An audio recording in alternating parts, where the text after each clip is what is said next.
shadeeda wacaniyo qaabkeedan loo dhigay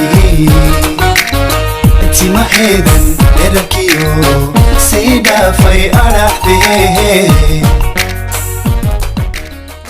السلام عليكم ورحمة الله وبركاته. كلنتي وعنا وناكسن وركلي فيديو عصب جرب قاعد نقل السعتان وحواب فاميلان ومسلسل وهذا ما وناكسن هبي وناكسن سلاح وناكسن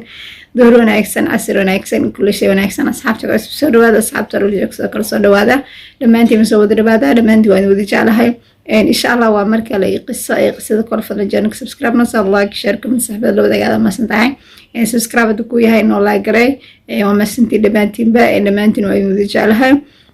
قصة كهور فضلا مركز إيميل كستبع إنه دعاء قف كسو إسلانا أو هسبتالة كجرونا حنوصانية إن إلهي عافمة تعمل ناصية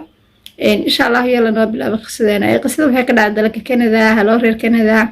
فمن حلابرنا عيدين صعدة سو مركز السودوية إن شاء الله قصة وحواي ير مركز السعودة نكسن qisada waxay ku dhacday nin inaag lagu kala magacaabo gabadh waxa lagu magacaabaa Nicola Franklin oo 32 jir ah ninkan waxa lagu magacaabaa Billy oo 36 jir ah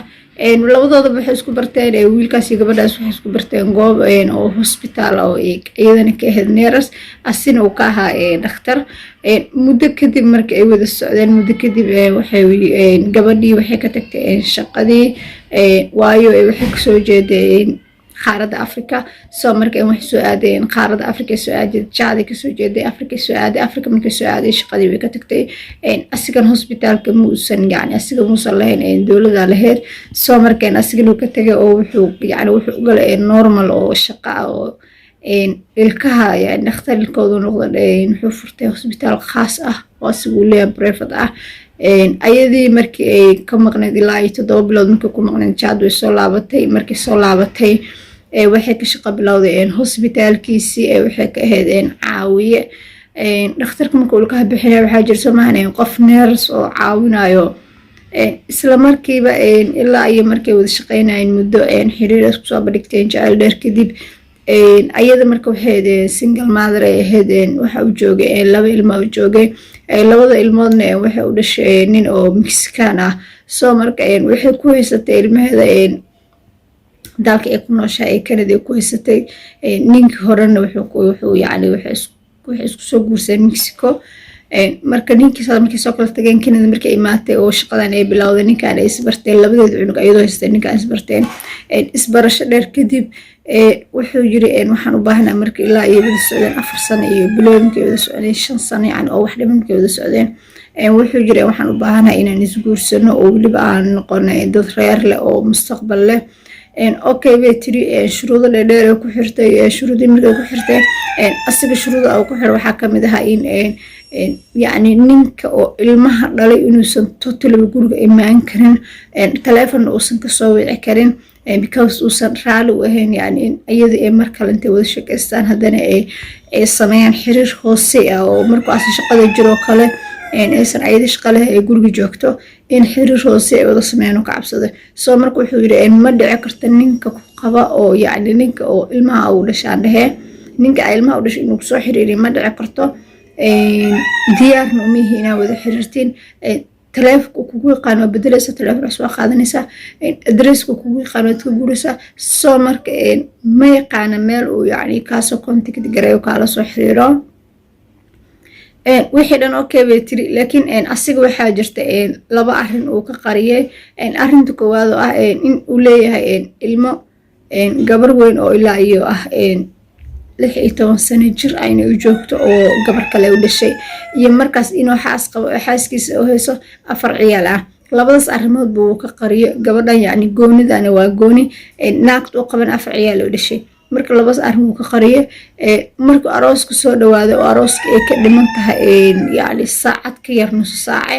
ay ka dhimanta wuxuu yiri arna raba inaan ku sheego soo marka iga ballan qaad inaadan yani qofna aad la sheer gareyneen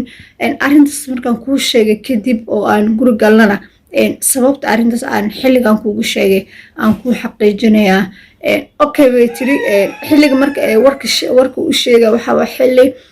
dharka arooska ay gashatay oo waqtigii make-upkii wixii loo marmariyay oo diyaar tahay sugaysa uun gaariga geel lahay goobta arooska isla markiiba wuxuu yiri aniga waxaan ahay xaasle xaaskayguna waxay degan tahay Mareykanka soo marka aniga inta shaqaan u imi Mareykanka shaqo fiican ka waa inta shaqaan u imi soo marka waxay ii haysaa 4 ciyaal ah anigana waxaan leeyahay gabar gooni ah oo naag hore ii dhashay marka ciyaalkaygu waa 5 ciyaal ah laakiin xaasan qabaa marka mana rabo xaaskayga inay ku ogaato oo markii maxay tahay soo socoto ay tiraahdo ku imaana aniga guri gooniyan deganaana laakiin aniga iyo adiga guriga yani kreesinaysa aan isla deganaa laakiin kan hadda aniga aan deganaa ma fasaxayo sidiis oo kreesinana marka xaaskayga imaanayso waan kaasoo tagay xaaskayga waqti la qaadanaa gabadhii way xanaaqday because waa dareemi kartiin markii oo yani ninka markaa ishukaansanaysa ninkuu ku yiraahday xaasan la ilmaan leeyahay waa meesheedii laakiin markii yani guurka oo ka dhameeya 30 daqiiqo marka lagu sheego oo intaas oo sano 5 sano awal socotay lagu sheegin xanuun ay leedahay isla markiiba way baxday waxay tagtay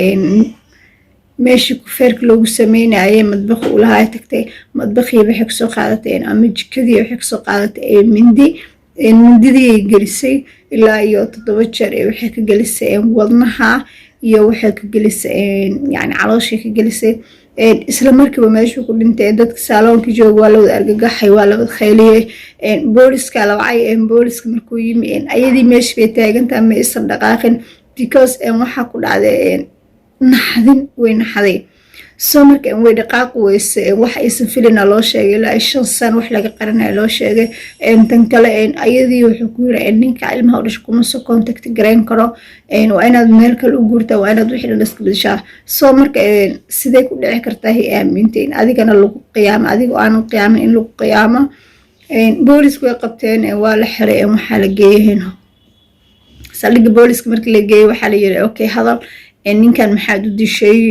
ninka uu dhintay sababta u dishay maxay tahay waxay tireen ani asiga waan isguursaneynay xilliga aad qabanaysan oo jeedii dharka arooska ay ugu jiro soo marka isguursaneynay waan wada ballanay shuruudo ugu xiray ani wuxuu yiri nin hore ilmo dhalay ninkaas ma contact gareyn kartid guriga address-ku ku yaqaan inaad ka guurtid waxyaabo far badan shuruud badan ugu xiray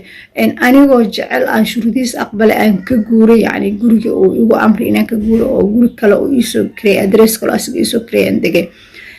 soo markii aroos ay ka dhiman tahay saacad wax ka yar oo wuxuu yiri waxaan leeyahay xaas iyo 4 ciyaal ah xaaska sii dhashay iyo hal gabar oo gooni ah oo gabar naag kale ay dhashay aan leeyahay marka sidee ku dhici kartaa aniga yiraahdo ilmahaaga aabad kuma soo contact gareyn karo asigana uu yiri xaas aan leeyahay oo xaaskaygu ay imaanaysaa marka ay timaado waan isnabad gelinayna because xitaa dawdiga hortimaadeen waa ku aqaanay ma dhihi kartid waa dhinac maraysaa saas daraadeedan u dilay because ma rabi in aan ka shalaayo markaan biri guursado inaan ka shalaayo ma rabi saas daraadeeda marka ii fududeysa aan go'aansado in aan dilo ninkan aan ka taqluso mana ka shalaaynayo because waxaan ka shalayn lahay markii aan intaan guri tagno uu ii sheego wax walba aan ka shalayn lahay laakiin maanta ma ka shalaynayo because habiyan ku ah inaan dilo isla markiiba waxa loo gudbiyay maxkamadda loo gudbiyay maxkamadda waxay ku xukuntay xabsi daa'im laakiin waxa jirtay inta maxkamadda aan loo gudbin inta xabsi ku jirtay in gabadhii uu yani uu pressure-keeda kacay oo dhiig kar ku soo booday waliba ay noqotay yani qof oo lagu gacan dhacay because weyn haday stress iyo problem weyn isku furtay soo marka lagu gacan dhacay xabsigii markii maxkamadda la geeyay oo ayadoo maxay lagu riixay ka gaariga oo curyaaminta ayadoo lagu riixay markii la geeyay waxa lagu xukumay xabsi daa'im because qofkaasi ku talagalay u dishay haddana xabsi daa'imka markii lagu xukumay haddana mar labaad maxkamadda la isugu soo laabtay laakiin markii labaad la isugu soo laabtay waxay noqotay xukunkeeda maadaama ay tahay qof xanuunsan oo dhiig kar ku dhacay xukunkeeda wuxuu noqday 20 sanadood inay xabsi ku jirto oo u bilaabanay markii oo yani maxkamadda xukunta u bilaabanay 20 sano lagu xukumay saasayna xabsi kugu jirtaa soo marka qislintaan ay ku dhantahay dhamaantood ma sidii waan dareemi kartiin yani qofka markii la qiyaamo oo wax runta aan loo sheegin oo wax been loo sheego runta markii aad u sheegtid sida wajiis kortay because qof shal u sheegtay been oo ku tirsaas maasas waay tomorrow sidee markaa ku dhiirtaa in runtu waatanaha iga qabso ma dhici karto soo marka dhamaantii waa maasantahay dhamaantii waa idin jeclahay please like subscribe no like share comment saxbada la wadagaada maasantahay subscribe ugu sare like tare lagu reeb waa maasantahay dhamaantiin ba qofku subscribe saarnin soo laab subscribe iska reeb like iska reebo insha Allah guushan la gaarsiin inta ramadaanka ka hor insha Allah waxaan rajeynaa inaan isla dabaaldegi doono hadduu Ilaahay yiraahdo marka insha Allah guusha wax yar oo dhiman famil xabaab soo istaago boorka iska jafa insha Allah na gaarsiiya dhamaantii waa maasantahay dhamaantiin waa idin jeclahay one love